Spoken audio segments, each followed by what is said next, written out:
दोस्तों, ये बात तो एक अटल सत्य है कि जिन्होंने इस दुनिया में जन्म लिया है उनको एक न एक दिन मरना ही है। लेकिन अंतिम संस्कार के बाद पीछे मुड़ के क्यों नहीं देखा जाता है, या हम कह लें कि शमशान घाट में अंतिम संस्कार होने के बाद कोई भी अगर पीछे मुड़ के देखता है तो उसे अपशगुन क्यों कहा जाता है। तो इसके पीछे क्या वजह है, ये सवाल कभी ना कभी आप लोगों के मन में आया ही होगा। तो आज आपके इन्हीं सवालों का जवाब इस वीडियो में आपको मिलने वाला है। तो वीडियो को कहीं से भी बिना स्किप किए हुए दोस्तों फुल वॉच कीजिए, आपके सभी सवालों का जवाब आपको मिल जाएगा। लेकिन वीडियो में आगे बढ़ने से पहले हम आपको बता दें कि आप अगर इस चैनल पे नए हैं तो आप इस चैनल को सब्सक्राइब करके ऑल का नोटिफिकेशन ऑन कर दीजिए एंड आप इस वीडियो को भी लाइक कर दीजिए ताकि हमारा मोटिवेशन ऐसे ही हाई रह सके आप लोगों के लिए इसी टाइप्स की वीडियोस बनाने के लिए। तो दोस्तों, जीवन से साथ मृत्यु भी चलती है। धरती पर जो आया है उसका जाना भी तय है। इस सत्य को मनुष्य सहन कर पाए, इसलिए अवतार लेकर भगवान ने भी मनुष्य शरीर को त्याग किया है। जीवन मृत्यु के इस चक्र को मनुष्य समझ सके और आत्मा को शांति प्राप्त हो, इसलिए हिंदू धर्म में जीवन से मृत्यु तक 16 संस्कार बनाए गए हैं। इनमें 16वां संस्कार अंतिम संस्कार है, जिसमें शरीर को पंच तत्वों के हवाले कर दिया जाता है और आत्मा को परमात्मा से मिलने के लिए विदा किया जाता है। इस संस्कार में कुछ नियम भी बनाए गए हैं जिससे जो चला गया है उसका दुनिया से मोह टूट जाए और जो जीवित है वह स्वस्थ और सुरक्षित सामान्य जीवन जीते हुए सांसारिक कर्मों को निभा सके। दोस्तों, सेकंड है अंतिम संस्कार में कपाल क्रिया।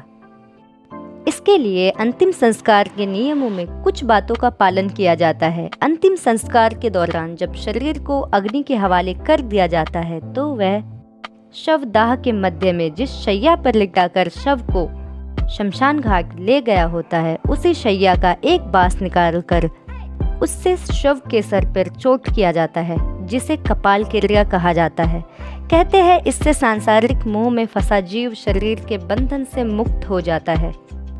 दोस्तों, अंतिम संस्कार के अंत में जब परिवार के लोग शमशान घाट से लौटने लगते हैं तो सभी लोग 5 लकड़ी के टुकड़े 3 दाएं हाथ में और 2 बाएं हाथ में रखते हैं और शव दाह से उल्टी दिशा में खड़े होकर सिर से ऊपर से लकड़ियों को पीछे की ओर फेंकते हैं और वापस घर लौट चलते हैं।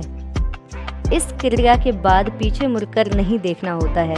ऐसी मान्यता है कि 5 लकड़ियों को फेंककर मृत्यु को प्राप्त व्यक्ति की आत्मा से कहा जाता है कि अब तुम पंच तत्व में विलीन होकर इस संसार का मोह त्याग दो। अपने आगे के सफर के लिए तुम बढ़ जाओ, हम सब ने तुम्हारा मोह त्याग दिया है। दोस्तों, हम आपको बता दें कि शवदाह के बाद पीछे मुड़कर ना देखने की मान्यता क्यों है। ऐसी मान्यता है कि शरीर छूट जाने पर भी जीवात्मा का अपने परिजनों से मोह समाप्त नहीं होता है और मोह समाप्त न होने के कारण वह शमशान घाट में आए अपने परिजनों को देखकर दुखी और हर्षित होता है। सांसारिक मोह से आत्मा की मुक्ति के लिए उसे यह एहसास दिलाया जाता है कि हम आपको भूल चुके हैं, आपके प्रति हमारा मोह समाप्त हो चुका है और आप भी मोह को दूर कीजिए और अपने सफर पर आगे जाइए। कहते हैं कि पीछे मुड़कर देखने से आत्मा का मोह बना रहता है और वह परिजनों के पीछे हो लेता है। दोस्तों, अंतिम संस्कार से लौटते वक्त छूते हैं इन 5 चीज़ों को। अंतिम संस्कार से लौटते समय लोगों को मार्ग बदलना होता है, यानी जिस रास्ते शव ले जाते हैं उसी रास्ते से लौटना नहीं होता है। इसके अलावा जो लोग शमशान गए होते हैं उन्हें वस्त्र सहित स्नान करना होता है। घर में प्रवेश करने से पहले अग्नि, जल, लोहा, पत्थर का स्पर्श करना होता है। इसके बाद मिर्च का टुकड़ा दांतों से दबाना होता है। कहीं कहीं पवित्र होने के लिए घी भी लोग पीते हैं। मान्यता है कि इससे नकारात्मक शक्तियों का प्रभाव दूर होता है। दोस्तों, आप लोग हमें कमेंट सेक्शन में अपने विचार बताइए कि क्या आप लोगों में भी यही मान्यताएं हैं एंड आप हमें कमेंट में बताइए कि क्या आपको ये बात पहले से ही पता थी। Thank you for watching this video. Bye.